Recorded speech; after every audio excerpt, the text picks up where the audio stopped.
Normal বা smooth স্কিনে makeup করা তো খুব ইজি, রাইট? কিন্তু অনেকের স্কিন টেক্সচার্ড হওয়ার কারণে স্কিনে বাম্পস বা একনে থাকলে হয়তো অনেক ইচ্ছা থাকা সত্ত্বেও মেকআপ অ্যাভয়েড করে থাকেন। কিন্তু কেন? স্কিন স্মুথ হোক বা টেক্সচার, কিছু টিপস যদি আপনার জানা থাকে তাহলে যে কোনো স্কিনেই খুব ফ্ললেসভাবে মেকআপ ফুটিয়ে তোলা পসিবল। হাই এভরিওয়ান, আমি জেসিকা। শেয়ার করব 5টি টিপস যা ফলো করে টেক্সচার স্কিনে খুব পারফেক্টলি এবং স্মুথলি মেকআপ ফুটিয়ে তোলা যাবে।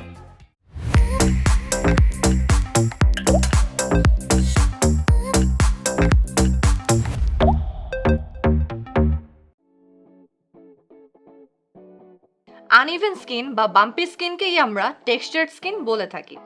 টেক্সচার্ড স্কিন বিভিন্ন কারণে হতে পারে, যেমন aging, acne scar etcetera, and it's very normal. Textured স্কিনে প্রিপারেশন অনেক বেশি ইম্পর্টেন্ট বেস অ্যাপ্লাই করার আগে, কারণ স্কিন যত স্মুথ হবে প্রোডাক্টস তত ভালোভাবে স্কিনে অ্যাবজর্ব হবে। তাই ক্লিন ফেসে সিরাম বা ময়শ্চারাইজার ফিঙ্গার টিপ দিয়ে মাসাজ করে অ্যাপ্লাই করে নিতে হবে। এতে ক্লিন এবং স্মুথ ক্যানভাস ক্রিয়েট হবে। লাইট ওয়েট এবং বিল্ডেবল কাভারেজের ফাউন্ডেশন চুজ করা বেটার একদম ফুল কাভারেজ ফাউন্ডেশনের থেকে, কারণ ফাউন্ডেশন বেশি থিক হলে তা অ্যাপ্লাইয়ের পর একনি বা স্কিন টেক্সচার অনেকটাই ভিজিবল থাকে। অনেক বেশি ফাউন্ডেশনের লেয়ার অ্যাপ্লাই না করে থিন লেয়ার অ্যাপ্লাই করতে হবে। একটি ওয়েট বিউটি ব্লেন্ডার নিয়ে প্যাটিং মোশনে ব্লেন্ড করে নিতে হবে। টেক্সচার স্কিনে ফাউন্ডেশন ব্রাশ দিয়ে অ্যাপ্লাই না করে বিউটি ব্লেন্ডার ইউজ করা ভালো, কারণ ব্লেন্ডিং স্পঞ্জ স্মুথ ফিনিশ দিতে হেল্প করে। চাইলে প্রয়োজন মতো লেয়ার বিল্ড আপ করে নিতে পারেন, এতে ফাউন্ডেশন কেকি হওয়ার চান্স থাকবে না।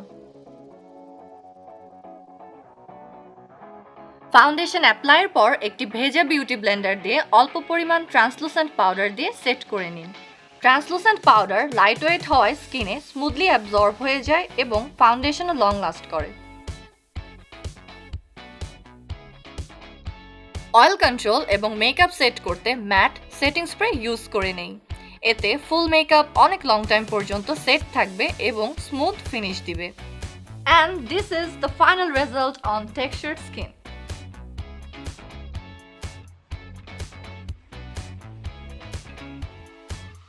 See how beautiful and smooth her base is? I hope যাদের টেক্সচার স্কিন ভিডিওটি তাদের জন্য হেল্পফুল হবে। ভিডিওটি ভালো লেগে থাকলে শেয়ার করতে ভুলবেন না। Don't forget to follow us on our social media platforms. Also follow us on Twitter and TikTok. Till next time, take care.